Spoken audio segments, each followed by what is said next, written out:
一个是获得全球数学竞赛第12名的中专生，另一个是被2项试卷压垮的初中生。2个人来自同样一个教育系统，一个获得了成功，一个失去了生命。这是他小学1年级的时候第一章。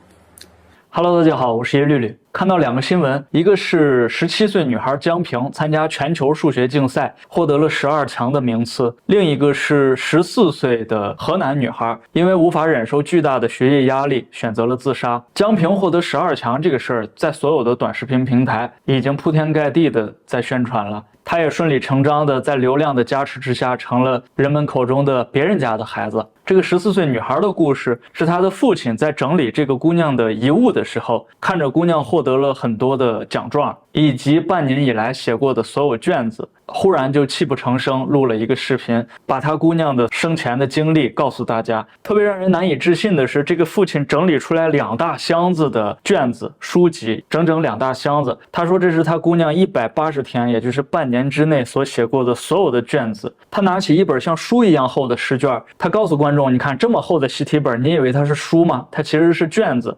180天，这么多的卷子，我不知道是个成人这个书就是不是写字写满，就简单的这一本，茫然看起来都觉得是书是吧？它是卷子，你可能想得到试卷，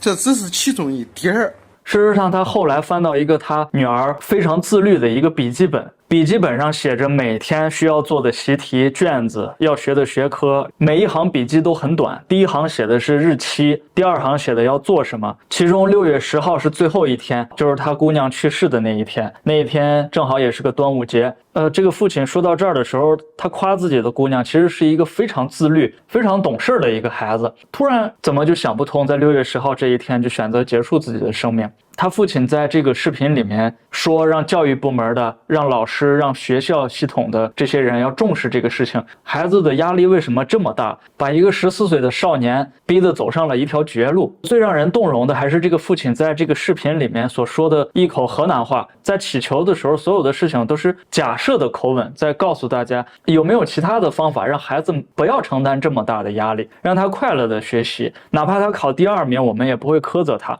他在视频里面自己也对自己做了检讨，后悔他自己没有劝住自己的女儿。其实这个事情里面让我最不可思议的是，这个自杀的姑娘其实才上到初2，才14岁。一个初中2年级的学生1年要做这么多的习题和卷子，而且那个日记本上每天要做的事情其实排得很满，每一天都是不间断的，包括周6日也是不间断的，他几乎没有休息。你想，端午节其实是假期，6月10号是假期，我很难想象一个初2的学生能拥有这么强大的自律和内驱力。我唯一能想到他自杀的原因，就是他这种自律也好，内驱力也好，是缺乏企图心的，就是他不知道我做的这么好是为了什么。我在上一期讲了中国人的工作时长的问题，每周5天工作日的话，一天要工作差不多9.8个小时，也就是10个小时，如果加上通勤时间，可能要在11个小时的样子。其实中国的学生可能比中国的劳工，也就是上班的人要更惨一些。因为大部分中国的学生只要上了初中之后，每天6点钟差不多就要起床，然后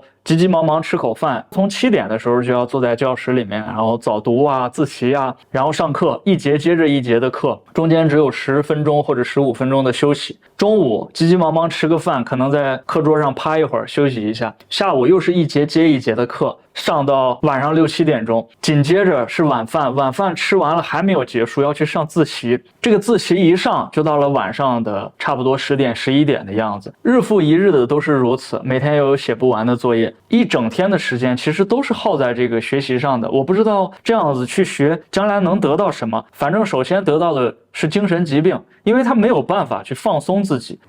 这之前所有的都是发现的，就是他已经完成的。6月5号、6月6号、6月7号、6月8号、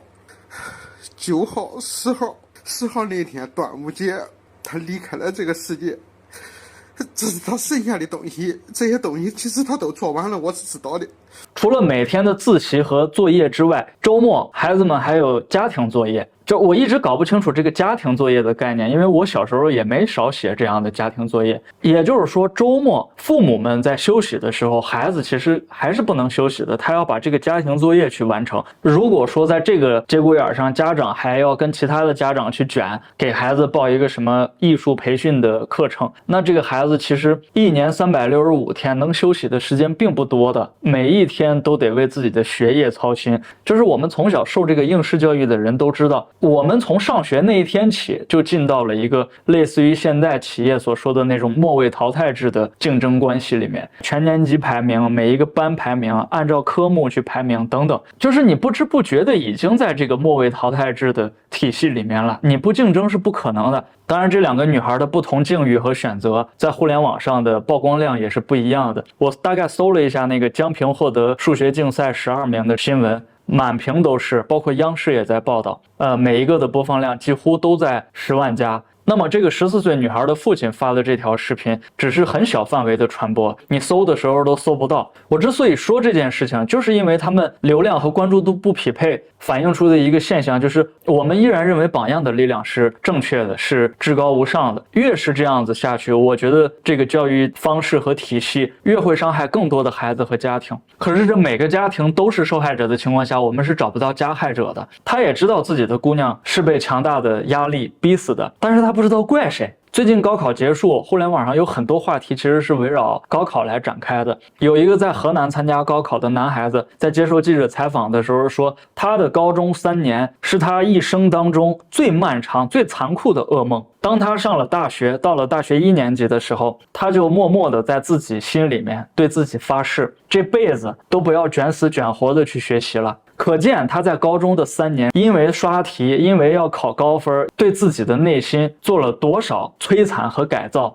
经过反思之后，他说，我们河南的考生就是这样子的，只有一个口号，只要学不死就往死里学。他拿河南的考生跟自己的同学去比较，你看人家上海或者杭州或者北京这些孩子在高中怎么学，他上了大学依然会怎么学，始终那个学习和自驱力的能力是处于一个水平线的，就是匀速的往前进。但是对于他来说，从高中的那个高水平的学习强度一下就跌到了谷底，就再也不愿意学了。那在这种情况下，对于我们后半辈子其实是一个非常恶劣的影响，尤其是在这个互联网的时代，以及未来马上要到来的 AI 时代，你要有更强的自学能力，你要有终身学习的一个愿景，而且要不断更新自己的想法，甚至是自己的人生观。可是呢，我们的教育制度依然培养出来大部分人是厌倦终身学习。这个例子可以从另一个事情上去证明，就是高考考完的学生们会把所有的书、卷子、习题撕掉，哗哗哗跟下雪似的往教学楼底下扔。但我觉得这种宣告胜利的方式和场景，恰恰是在宣告每一个人终身学习这条路彻底死亡了。我记得做《风味人间》还有《舌尖上的中国》那个总导演陈小青，他讲过一个蔡澜讲给他的事情。蔡澜老先生说，你不要吃熊掌啊，不要吃鱼翅这种东西。因为什么呢？一个厨子做饭好吃，一定是要常年的经过大量的训练才能做得好吃。但是因为熊掌和鱼翅这种东西本身就很稀有，所以他做的这个熊掌和鱼翅未必好吃。你把这个做菜的例子置换到学习上，置换到高考上，你就会发现不断的刷题，不断的复习是为了考更好的分数，就像那个厨子不断的训练做一道菜是为了把这个菜做得特别好吃。我们其实也是掉进了这个陷阱里面。终于有一天我们发现每一个孩子都可以把这个菜做得特别好吃，可是学习跟做菜这2件事儿，它本质上还是有很大差异的。没有一个学生刷题、做题、写卷子、考高分是为了将来到社会上去炫耀的，说来姑娘你转过来，我给你写一张卷子，你看我能得多少分。从这个角度上讲，我们不断的刷题、写卷子，这个过程本身就是在浪费生命。我还记得我上高中的时候，高2几乎就把高中的所有的课程全部学习完了，高3所有的课程安排把高1和高2的所有知识点还有题库再嚼一遍，再刷一遍。高3我记得每一个月都有一个全年级的测试，有时候还会跟其他的中学去联动啊，大家一起比赛一下，每一个月都要排一个全年级的排名。这个强度一直从高3年级的开始要维持到高考结束。作为一个成年人，你很难想象你今年1年的所有的时间要把过去2年的所有的事情再重复一遍啊，重复一遍的理由是你要记住，你要保持自己的这种高水平。我们在商业社会当中，不管是上班还是做生意，都讲究的是求新求变。你一成不变，还在重复过去的那种方式，有可能在下个月你就被淘汰了。讲到这种重复，又得回到那个培训厨师的故事上。每一道菜从切墩到摆盘都要细致的训练上无数遍，你才能做到标准统一。前些年都流行一个工业社会的一个标准的管理流程，叫做泰勒制。所谓的泰勒制，就是让一个人像一个工具一样在流水线上重复的做一件事情，他把这件事情做到效率最高，其他人在下一个环节做到效率最高，那么整个流水线的效率也就达到了一个非常高的水平。翻回头你看我们高三这一年所有的刷题，所有的复习，是不是有点像这个培训厨师或者泰勒制培训流水线工人的这种方式？得到的结果可想而知，我们的学生从这条流水线上下来之后，每一个人其实都像定制的人肉罐头一样，区别仅仅在于每一个人贴上不同学校的商标而已。我希望每一个家长告诉孩子，上学不是唯一的出路。你真正可能做起来180天内把这些东西都全部写满，本子都写满，书都写完，试卷全部答完，书全部背下来，你可能做到。一个学生在自己的青春期，一生当中精力最旺盛，学习能力最强的时候，白白浪费1年去刷题。一个人的创造力不断的在被抹杀，他唯一追求的就是我要比那个人强，我要排到全年级第几名，我的目标就达到了。那你想，这种上学制定 KPI 的方式，他就算有创造力，他也不敢发挥的。他就算答一个试卷，这个试题比如说有3种解法，他也只愿意写一种，写一种最强的，写一种得分能最高的就可以了，剩下2种方式他完全不会去尝试的。而且我们的所有的试卷几乎都有一个标准答案，在有标准答案的人生里面，还需要追求那种虚无缥缈的其他可能性吗？关于创造力这个事情，我在上一期聊高考的节目里面也提过，文理分科这个制度保持了这么多年，导致我们很多人在漫长的余生当中不断的再去区分我是理科还是文科，我理科就要干理科的事情，文科我就要按照文科的思维去想事情。但是实际上在文理分科的初始其实就是不公平的一种分配。我们都知道学理科的学生基本上都是高一，因为成绩比较好，老师和家长都会建议他学理科，学会数理化走遍天下都不怕。然后这就导致一个问题，学文科的都是已经在高1年级接受了一次失败的人才去学文科，本来没有什么学文科的细胞的人被迫去学了文科，以为文科就很简单，不需要什么创造力，也不需要什么逻辑性。学理科的人就更是洋洋得意了，认为我学习好我就学了理科，理所应当我学理科。整个社会形成的共识就是理科学出来的才是正儿八经的人才，而文科学出来的人本身就学习差，本身就没有什么大作为。这让我想起爱因斯坦的自传里面写的一些内容。爱因斯坦其实在1905年提出狭义相对论的时候，他在专利局工作的时候已经是一个很厉害的小提琴和钢琴演奏家了。据他所说，如果他不做物理学家的话，他最有可能的是成为一个小提琴演奏家。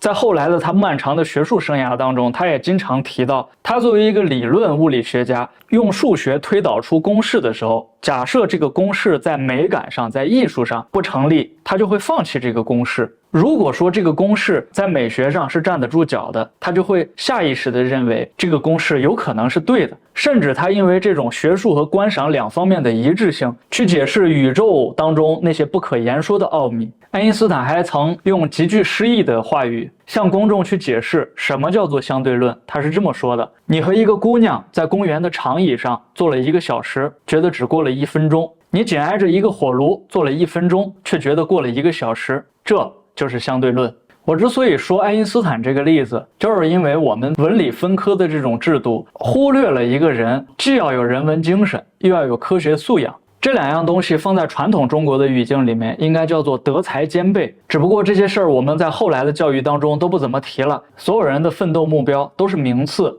老师在为学校的排名服务，学生在为自己的排名服务，现在就连家长都在家委会里面搞起了各种各样的排名和攀比。最后我们再来总结一下这2个姑娘不同的命运，一个是获得全球数学竞赛第12名的中专生，另一个是被2项试卷压垮的初中生。2个人来自同样一个教育系统，一个获得了成功，一个失去了生命，一个被当作榜样获得无限关注，一个被当作失败者全网晋升。而这些榜样在未来一段时间里面，随着高考的放榜还会变得更多。可是应试教育的失败者，没有人为他的死去悲伤，没有人为他的家庭去发声。那个父亲在视频的开头就提到，这个学生因为学业压力大而自杀的事情，在他们县每年都有发生。他怎么想都没有想到今年会轮到他。这两件事情放在一起的时候，不禁让人去想，我们真的需要那么多榜样吗？还是我们要尽可能去避免更多的人在应试教育当中取得失败？教育部门可能重视一下，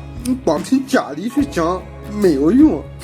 还是听老师比听家长的要多太多太多。我们把无数个成功的人塑造成榜样，可是那些一败涂地、连命都保不住的学生，就这样悄无声息地离开了这个世界。怎么说？我们这个教育系统就是这样，一边在杀人，一边在塑造神。机械性的应试教育以及区别成败的方法，就像我们的文理分科一样，多少缺了点人味儿。更具杀伤力的是，它已经帮好几代人塑造了机械性的人生观。比如一辈子的安排就是金榜题名、成家立业、安度晚年。还看到一些特别滑稽的短视频，是说那个17岁的数学天才少女应该嫁给北大的韦东奕，因为这个韦东奕也是一个天才少年，曾经多次参加全球奥林匹克竞赛，获得了金奖。就怎么说呢？太恶臭了！我们这个机械性的人生观已经不是没有人味了，而是有点可笑。一个17岁的姑娘，大好的人生还没有开始，你们就给人私定终身了，你非得给人家拉扯到一块算什么呢？算你看不懂的数学题吗？